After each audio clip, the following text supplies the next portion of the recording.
ধাবাতে যে চিকেনের স্বাদটা হয় সেটা কিন্তু বাড়িতে করলে একদমই আসে না। কেন আসে না সেটা আপনারা এই ভিডিওটা দেখলে নিশ্চয়ই বুঝতে পারবেন। কারণ এখানে আমি আপনাদের দেখাবো কোন মশলা কোন সময় দিতে হবে, পেঁয়াজটা আপনাদের কতটা ভাজতে হবে, এছাড়াও অনেক নতুন টিপস অ্যান্ড ট্রিক্সও। তাহলে আর দেরি না করে চলুন রেসিপিটা শুরু করা যাক।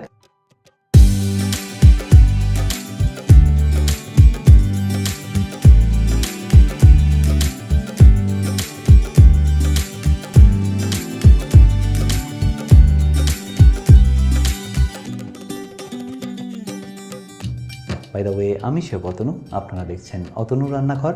আর আজকে আমাদের রেসিপি ধাবা স্টাইল চিকেন কষা। তাহলে ধাবা স্টাইল চিকেন কষা বানানোর জন্য আমি এখানে নিয়ে নিয়েছি 2 কেজি চিকেন, যার পিসগুলো এখানে দেখুন আমি মিডিয়াম সাইজেরই রেখেছি। খুব বেশি ছোটও নয়, আবার খুব বেশি বড়ও নয়। এবার এখানে আপনারা চিকেনটাকে ম্যারিনেট করে নিন। আর ম্যারিনেট করার জন্য লাগবে 1/2 চা চামচ হলুদ গুঁড়ো, তারই সাথে লাগবে 1 চা চামচ কাশ্মীরি লঙ্কার গুঁড়ো, তারপর দিয়ে দিচ্ছি স্বাদ মতো নুন, এরই সাথে অল্প একটু ব্ল্যাক পেপার পাউডার বা গোলমরিচ গুঁড়ো, তারপর সবশেষে যাবে অল্প একটু লেবুর রস আর সামান্য একটু সর্ষের তেল। মোটামুটি 1 থেকে 2 চা চামচ সর্ষের তেল এখানে দিয়ে দিলেই হবে। তেলটা দিয়ে দেওয়ার কারণে দেখবেন ম্যারিনেটটা করতে আপনাদের সুবিধাই হবে।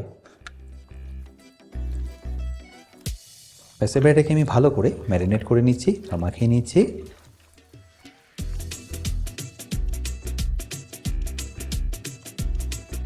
আর ম্যারিনেট করা হয়ে গেলে এটাকে আমি সাইডে রেখে দেবো 10 থেকে 15 মিনিটের জন্য। আচ্ছা, এবার এই চিকেনটা বানানোর জন্য আমি এখানে নিয়ে নিয়েছি একটা কড়াই, তারপরে গ্যাসটাকে অন করে নেবো। এবার কড়াইটা একটু গরম হয়ে গেলে আমি এখানে দিয়ে দেবো সর্ষের তেল। আমি এখানে 2 কেজি চিকেনের জন্য নিয়ে নিয়েছি 300 মিলি সর্ষের তেল। তেলটা এখানে কিন্তু বেশিই লাগে, বাট আপনারা চাইলে এখানে কিন্তু একটু কম তেল দিয়ে ওটা বানিয়ে নিতে পারেন। এবার ওয়েট করবো তেলটা একটু গরম হয়ে যাওয়ার। আর গরম হয়ে গেলে এখানে দিয়ে দেবো একটা তেজপাতা, তারই সাথে একটা দারচিনি আর 5টা থেকে 6টা এলাচ। এরপর গরম মশলা থেকে ফ্লেভারটা ছেড়ে দিলে আমি এখানে দিয়ে দেবো 3টে শুকনো লঙ্কা আর 1 চা চামচ গোটা জিরে। তারপর এটাকে একবার ভালো করে মিশিয়ে নিয়ে দিয়ে দিন এখানে পেঁয়াজ।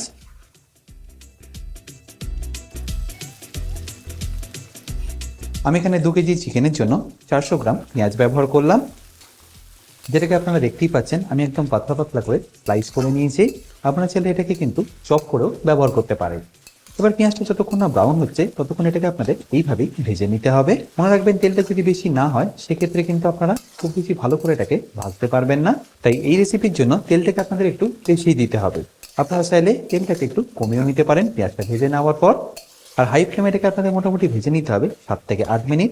তাতেই দেখবেন পেঁয়াজের কালারটা পারফেক্টলি চলে আসবে।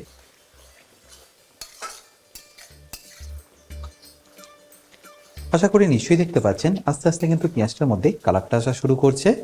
মোটামুটি আরো 3 থেকে 4 মিনিটের মধ্যে দেখবেন পেঁয়াজটার মধ্যে পারফেক্টলি কালার চলে আসবে। আশা করি নিশ্চয়ই দেখতে পাচ্ছেন পেঁয়াজটা এখানে কিন্তু এখন পারফেক্টলি ব্রাউন হয়ে গেছে। দেখুন, এবার এই স্টেজে আপনাদের এখানে দিয়ে দিতে হবে আদা রসুন বাটা। আমি এখানে 2 চা চামচ আদা রসুন বাটা দিয়ে দিলাম, যেটা করে ভালো করে পেঁয়াজের সাথে মিশিয়ে নিতে হবে। আর আদা রসুনটা দেওয়ার পরে ফ্লেমটাকে আপনারা একদম স্লো করে দিন। তারপর ততক্ষণ কষিয়ে নিন যতক্ষণ না আদা রসুনের কাঁচা গন্ধটা একদম চলে যাচ্ছে। আর একবার আদা রসুনের কাঁচা গন্ধটা চলে গেলে আমি এখানে দিয়ে দিচ্ছি 1/2 চা চামচ হলুদ গুঁড়ো। আপনাদের মনে রাখতে হবে 1/2 চামচ কিন্তু আমি চিকেন ম্যারিনেট করার সময় দিয়েছি। এবার আমি এখানে দিয়ে দেবো 1/2 চা চামচ কাশ্মীরি লঙ্কার গুঁড়ো, তারই সাথে যাবে ঝাল লঙ্কার গুঁড়ো 1/2 চা চামচ, তারপর ধনে গুঁড়ো দিয়ে দিচ্ছি 1 চা চামচ, আর সবশেষে 1/3 চামচ যাবে জিরে গুঁড়ো। তারপর এটাকে ভালো করে একবার মিশিয়ে নিই। আর মশলাগুলো দিয়ে মেশানো হয়ে গেলে এখানে দিয়ে দিন কাঁচা লঙ্কা কুচি। আপনারা যেরকম ঝাল খেতে পছন্দ করবেন সেই অনুযায়ী এখানে দিয়ে দেবেন। তারপর সেটাকে একবার ভালো করে মিশিয়ে নিন। ভালো করে মেশানো হয়ে গেলে দিয়ে দিন এখানে টমেটো বাটা। আমি এখানে 4টে টমেটোকে বেটে ব্যবহার করলাম, যেটা ওজনে 300 গ্রাম। আর টমেটোটা দেওয়ার পরে এটাকে আপনাদের ততক্ষণ মেশাতে হবে যতক্ষণ এর কাঁচা গন্ধটা একদম চলে যাচ্ছে। আচ্ছা, এই স্টেজে আমি কিন্তু এখানে নুনটাও ব্যবহার করে নেব।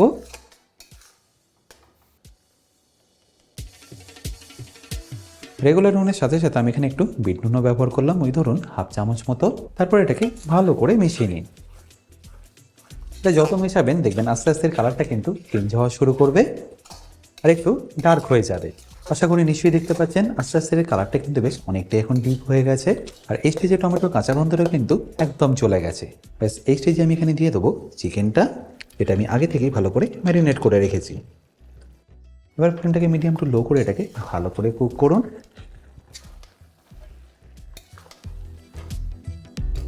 ভাপাতে কী মশলা ব্যবহার করলে টেস্টটা ওরকম হচ্ছে সেটাও কিন্তু আপনাদের দেখাবো, বাট তার আগে এটাকে আপনাদের ভালো করে একবার কষিয়ে নিতে হবে। চিকেনে আমি এখানে খুবই কম জল ব্যবহার করব, তাই এটাকে ঢাকা দিয়ে আমাকে কুক করে নিতে হবে। বাট তার আগে চিকেনের কালারটা যতক্ষণ না চেঞ্জ হচ্ছে ততক্ষণ এটাকে ভালোভাবে কষিয়ে নিই। আশা করি নিশ্চয়ই দেখতে পাচ্ছেন চিকেনের কালারটা কিন্তু এখানে হালকা একটু চেঞ্জ হয়ে গেছে। এই স্টেজে আপনার এখানে দিয়ে দিতে হবে ঢাকাটা। এবার ফ্লেমটাকে লো করে আপনাদের এটাকে 8 থেকে 9 মিনিট ভালো করে কুক করে নিতে হবে। বাট মাঝে মাঝে 1-2 বার ঢাকাটা খুলে নিয়ে আপনাকে মিশিয়েও নিতে হবে যাতে এটা নিচে লেগে না যায়।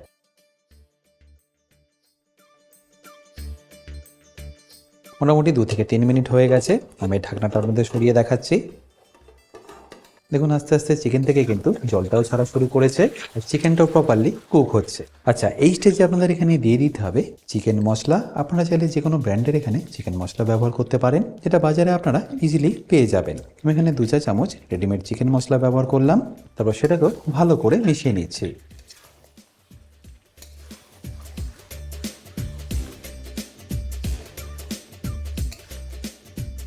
আচ্ছা, এখানে বলে রাখি, আপনারা যদি চিকেন মশলা বাড়িতে বানিয়ে নিতে চান সেটাও কিন্তু আপনারা বানিয়ে নিতে পারবেন আমার বেসিক কুকিং কোর্স থেকে। আর শুধু মশলাই নয়, সেখানে আপনারা পেয়ে যাবেন বিভিন্ন রকম কাটিং, বিভিন্ন রকম সস, বিভিন্ন রকম স্যালাডস রেসিপি। আর তাছাড়াও যদি আপনারা রেস্টুরেন্টের রেসিপি শিখে নিতে চান সেটাও আমি শিখেছি আমার অ্যাডভান্স কুকিং কোর্সে। এই দুটো কোর্সই আপনারা পেয়ে যাবেন আমার নিজস্ব ওয়েবসাইট www.otanurrannaghar.com-এ। আর কোর্সটা কিনতে যদি আপনাদের কোনো রকম অসুবিধা হয় তাহলে আমার সাথে এই হেল্পলাইনে যোগাযোগ করতে পারে। এবার চিকেনটাকে ভালো করে মিশিয়ে নিয়ে আবারও আমি এটাকে ঢাকা দিয়ে কুক করে নেব।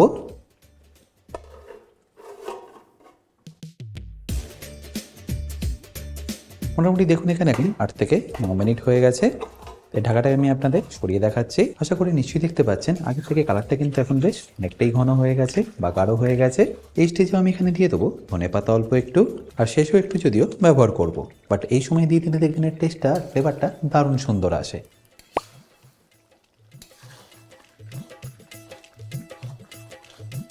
আশা করি নিশ্চয়ই দেখতে পাচ্ছেন কালারটা কতটা সুন্দর চলে এসছে।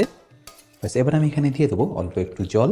খুব বেশি জল লাগবে না, মোটামুটি 1 থেকে 1.5 কাপ দিয়ে দিলেই হবে। আর জলটা দেওয়ার পরে ফ্লেমটাকে আপনারা মিডিয়াম টু হাই করে দিন। তারপর এটাকে ভালো করে কষাতে থাকুন।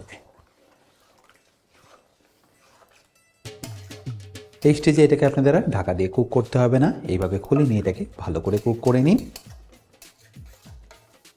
তাহলে নিশ্চয়ই দেখতে পাচ্ছেন এটা এখন কিন্তু perfectly ready.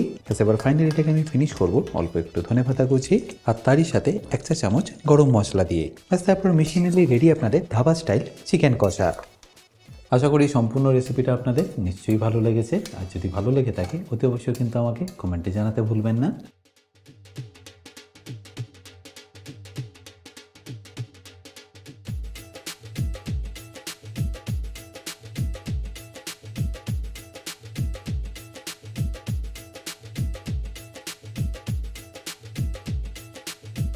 By the way, আমি শেফ অতনু, আপনারা দেখছিলেন অতনুর রান্নাঘর। দেখা হচ্ছে আপনাদের সাথে একটা নতুন রেসিপি নিয়ে নেক্সট এপিসোডে। ভালো থাকবেন, সুস্থ থাকবেন।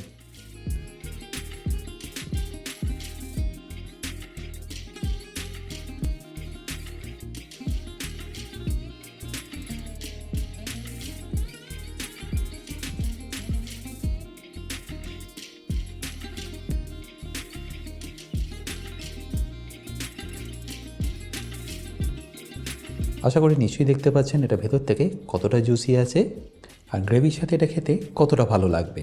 এটা আপনারা রুটি, পোলাও বা যে কোনো পরোটার সাথে ইজিলি বানিয়ে খেতে পারেন। আমি এটাকে রুমালি রুটির সাথে পরিবেশন করে নিয়েছি।